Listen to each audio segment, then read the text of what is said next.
It was 2 in the morning when the dancers, bent on getting something to eat, adjourned the dancing for half an hour. And it was at this moment that Jack Kearns suggested poker. Jack Kearns was a big, bluff-featured man who, along with Bettles, had made the disastrous attempt to found a post on the head reaches of the Koyukuk, far inside the Arctic Circle. After that, Kearns had fallen back on his posts at 40 Mile and 60 Mile, and changed the direction of his ventures by sending out to the States for a small sawmill and a river steamer. The former was even then being sledded across Chilcoot Pass by Indians and dogs, and would come down the Yukon in the early summer after the ice run.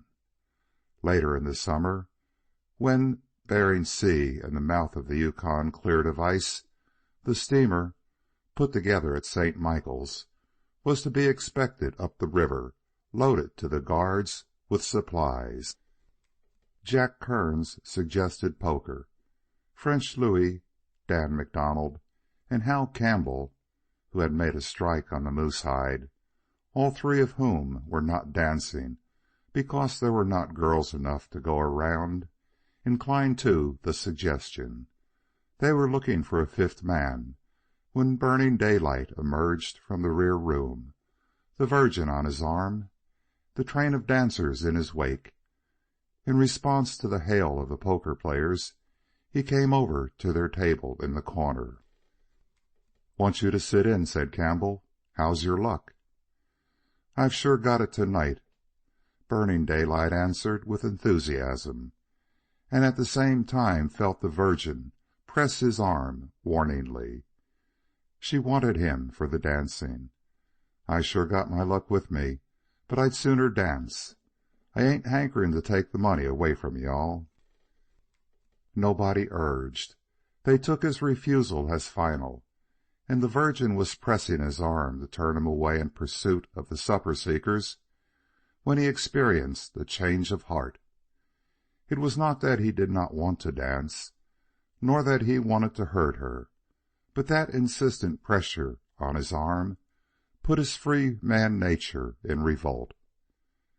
The thought in his mind was that he did not want any woman running him.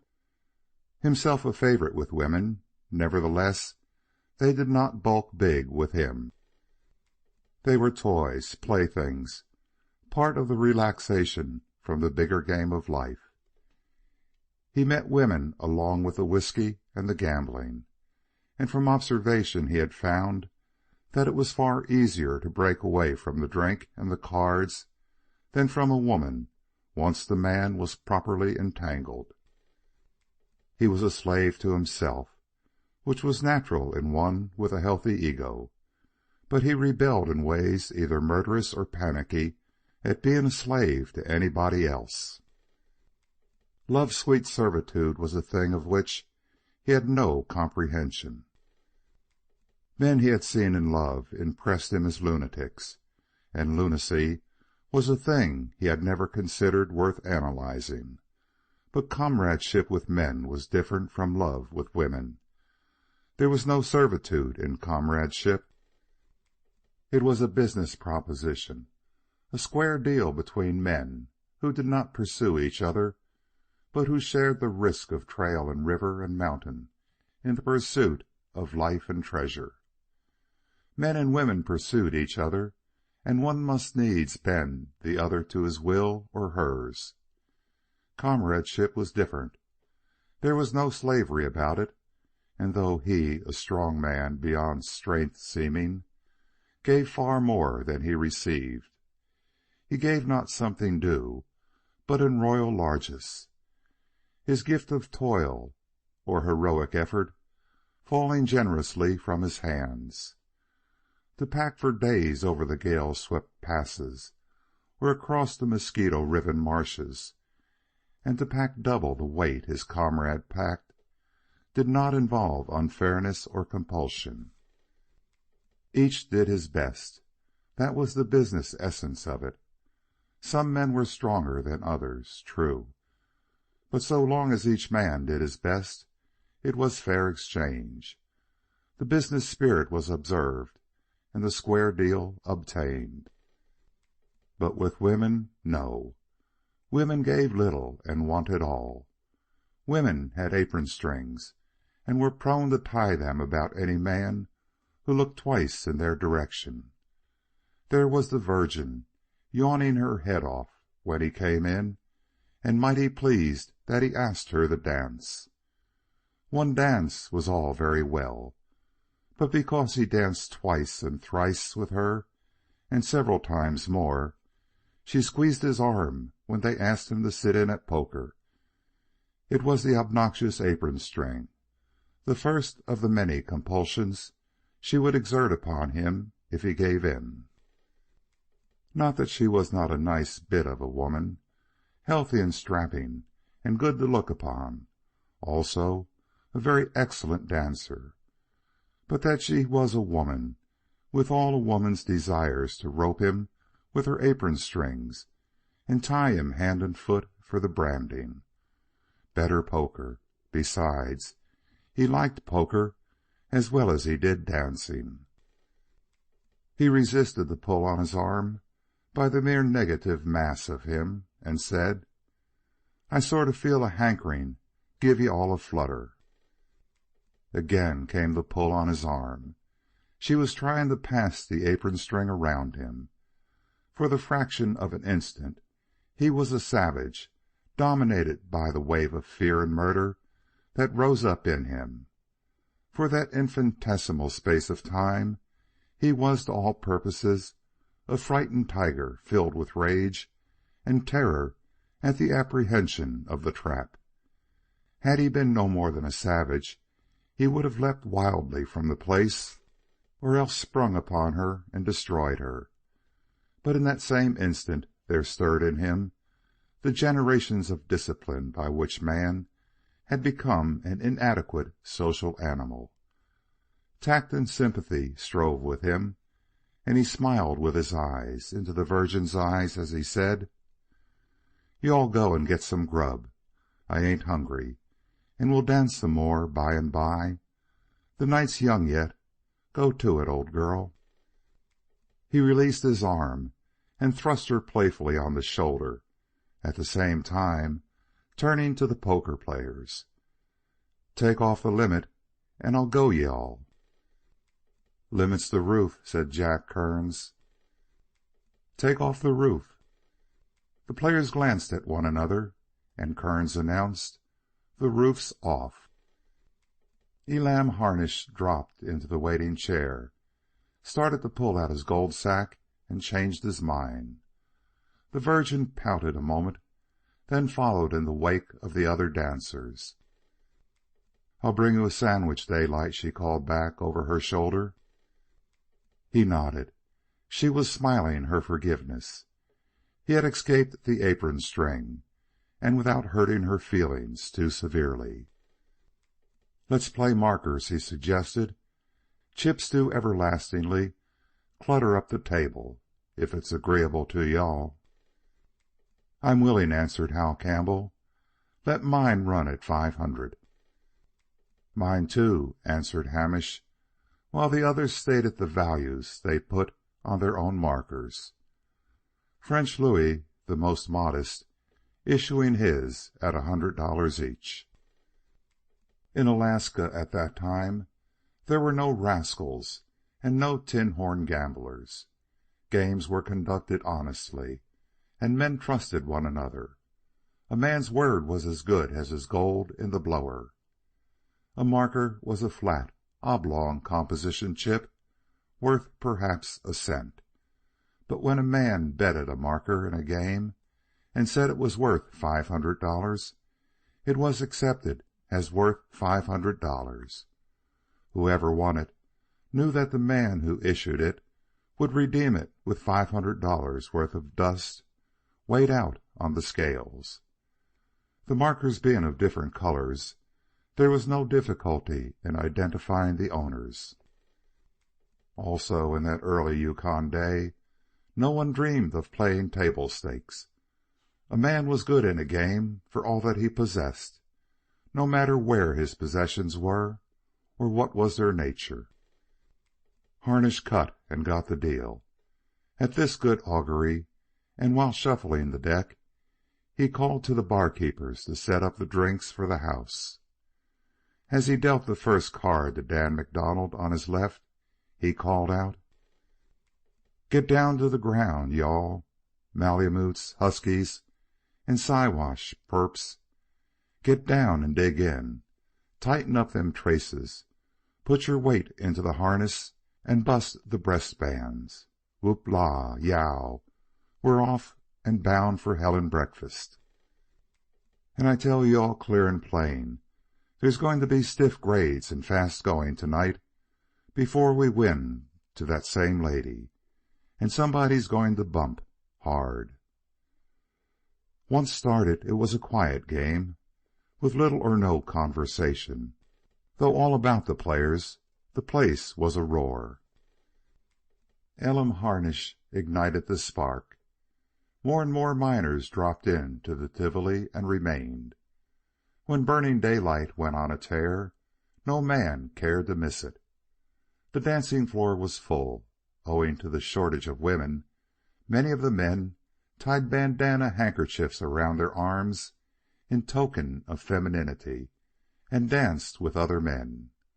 All the games were crowded, and the voices of the men talking at the long bar and grouped about the stove were accompanied by the steady click of chips and the sharp whirl, rising and falling, of the roulette ball. All the materials of a proper Yukon night were at hand and mixing. The luck at the table varied monotonously, no big hands being out. As a result, high play went on with small hands, though no play lasted long. A filled straight belonging to French Louis gave him a pot of 5,000 against 2 sets of threes held by Campbell and Kearns. One pot of $800 was won by a pair of trays on a showdown. And once Hamish called Kearns for $2,000 on a cold steal. When Kearns laid down his hand, it showed a bobtail flush, while Harnish's hand proved that he had had the nerve to call on a pair of tens. But at 3 in the morning, the big combination of hands arrived. It was the moment of moments that men wait weeks for in a poker game. The news of it tingled over the Tivoli. The onlookers became quiet. The men farther away ceased talking and moved over to the table. The players deserted the other games, and the dancing floor was forsaken, so that all stood at last 50 and more in a compact and silent group around the poker table. The high betting had begun before the draw, and still the high betting went on, with the draw not in sight.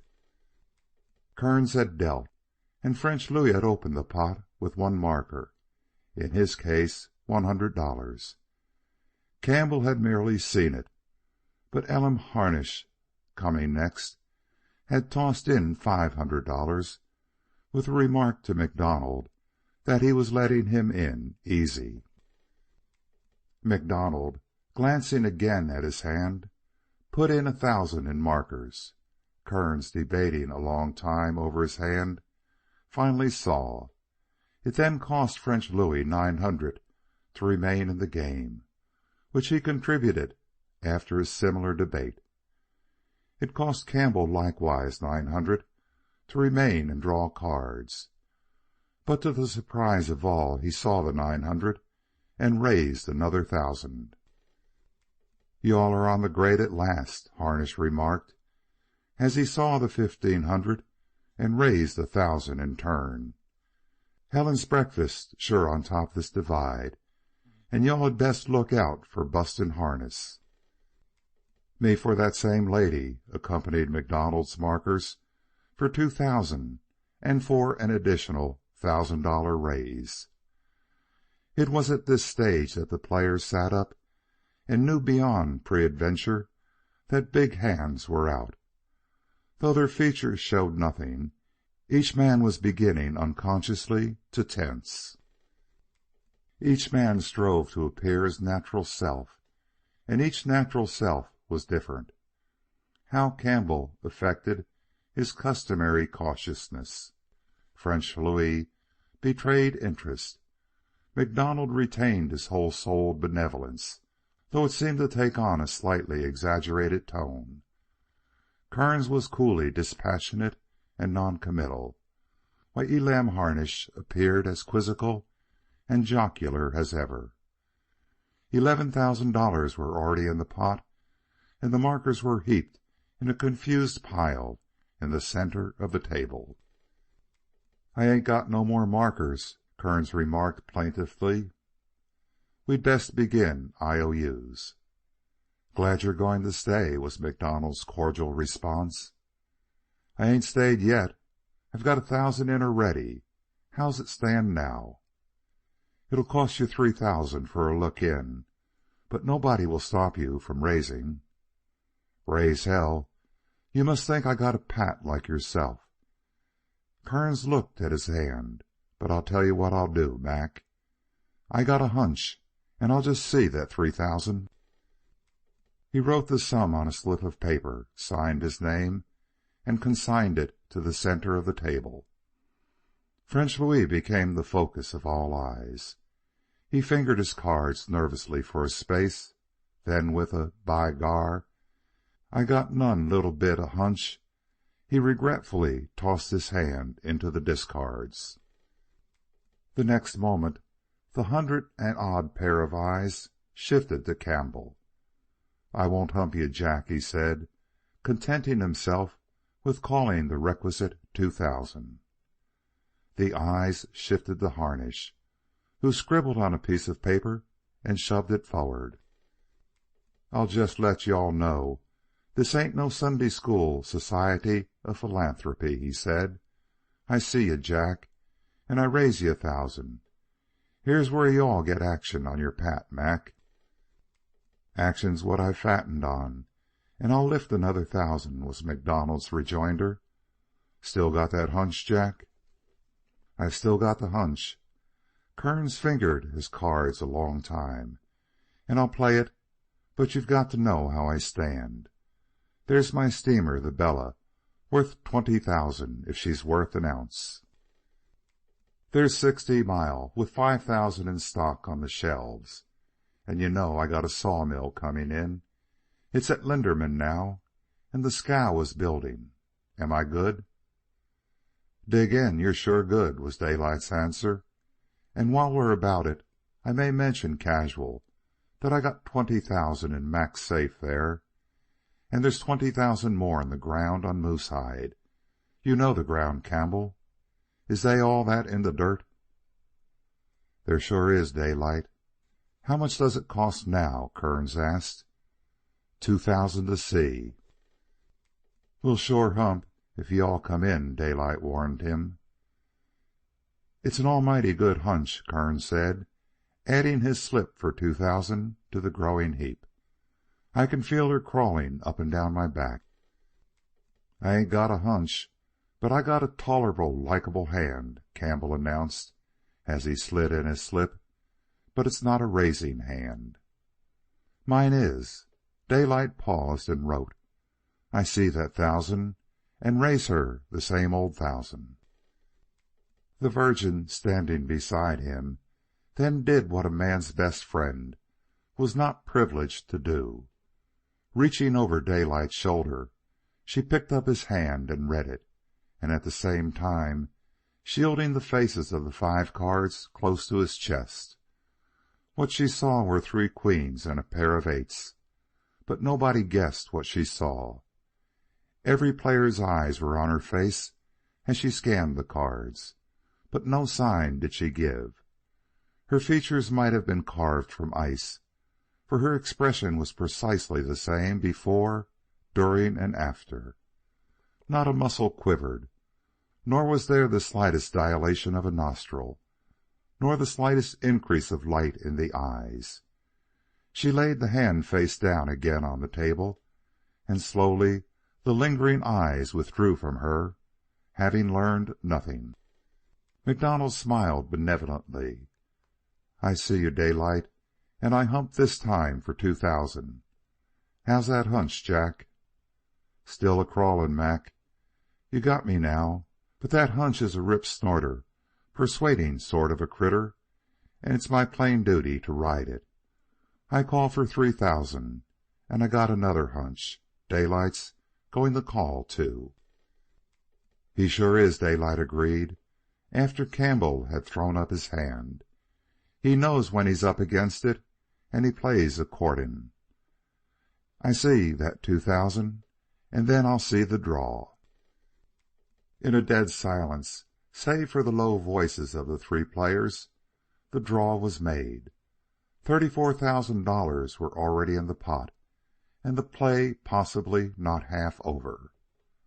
To the Virgin's amazement, Daylight held up his three queens, discarding his eights and calling for two cards. And this time not even she dared to look at what he had drawn. She knew her limit of control. Nor did he look. The two new cards lay face down on the table where they had been dealt to him. "Cards?" Kearns asked of MacDonald. "Got enough," was the reply. "You can draw if you want to, you know," Kearns warned him. "Nope, this'll do me." Kearns himself drew two cards, but he did not look at them. Still Harnish let his cards lie. "I never bet in the teeth of a pat hand," he said slowly, looking at the saloon keeper. "You start her rolling, Mac." MacDonald counted his cards carefully to make double sure it was not a foul hand, wrote a sum on a paper slip, and slid it into the pot with the simple utterance, 5,000. Kearns, with every eye upon him, looked at his two-card draw, counted the other three to dispel any doubt of holding more than 5 cards, and wrote on a betting slip. "I see you, Mac," he said, "and I raise her a little 1,000, just so as not to keep Daylight out." The concentrated gaze shifted to Daylight. He likewise examined his draw and counted his 5 cards. "I see that 6,000, and I raise her 5,000, just to try and keep you out, Jack." "And I raise you 5,000, just to lend a hand at keeping Jack out," MacDonald said in turn.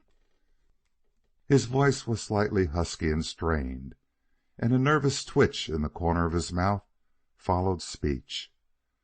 Kearns was pale, and those who looked on noted that his hand trembled as he wrote his slip. But his voice was unchanged. "I'll lift her along for 5,000, he said. Daylight was now the center. The kerosene lamp above flung highlights from the rash of sweat on his forehead. The bronze of his cheeks was darkened by the accession of blood. His black eyes glittered, and his nostrils were distended and eager. They were large nostrils, tokening his descent from savage ancestors, who had survived by virtue of deep lungs and generous air passages. Yet, unlike MacDonald, his voice was firm and customary, and unlike Kearns, his hand did not tremble when he wrote. "I call for 10,000, he said. "Not that I'm afraid of you-all, Mac. It's that hunch of Jack's." "I'll hump his hunch for 5,000 just the same," said MacDonald. "I had the best hand before the draw, and I still guess I got it." "Maybe this is a case where a hunch after the draw is better than a hunch before," Kearns remarked. "Wherefore duty says, 'Lift her, Jack, lift her.' And so I lift her another 5,000. Daylight leaned back in his chair and gazed up at the kerosene lamps while he computed aloud. "I was in 9,000 before the draw, and I saw and raised 11,000. That makes 30. I'm only good for 10 more." He leaned forward and looked at Kearns. "So I call that 10,000. "You can raise it if you want," Kearns answered. "Your dogs are good for 5,000 in this game." "Nary dog. You can win my dust and dirt, but nary one of my dogs. Just call." MacDonald considered for a long time. No one moved or whispered. Not a muscle was relaxed on the part of the onlookers. Not the weight of a body shifted from one leg to the other. It was a sacred silence.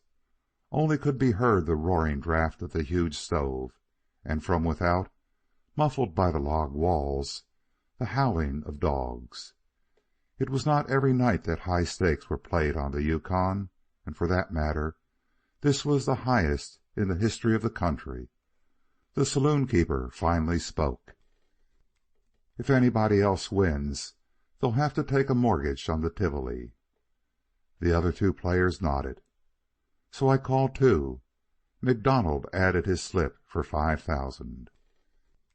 Not one of them claimed the pot, and not one of them called the size of his hand.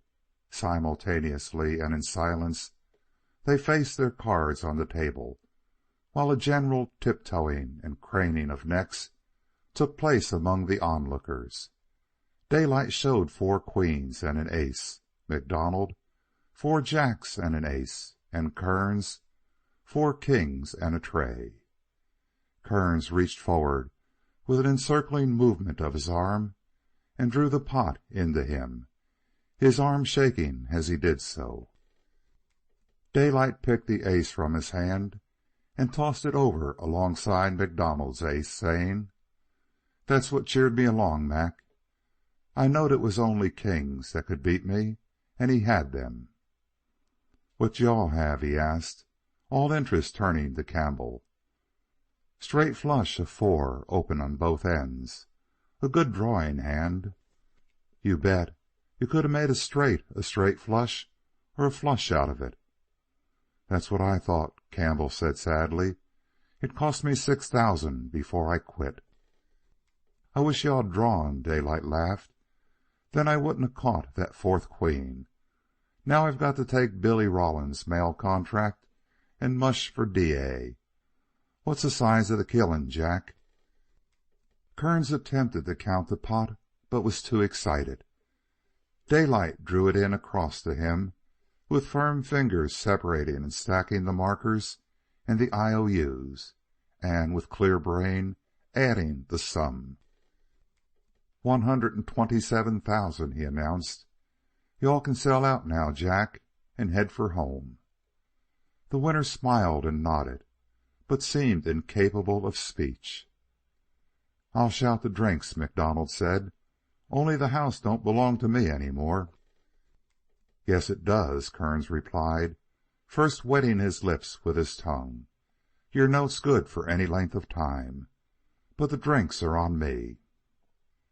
"Name your stake juice, you-all. The winner pays," Daylight called out loudly to all about him, at the same time rising from his chair and catching the Virgin by the arm. "Come on for a reel, you-all dancers.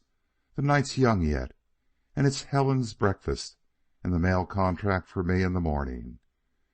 Here, you-all Rawlins, you, I hereby do take over that same contract, and I start for Salt Water at 9 a.m. Savvy? Come on, you-all. Where's that fiddler?"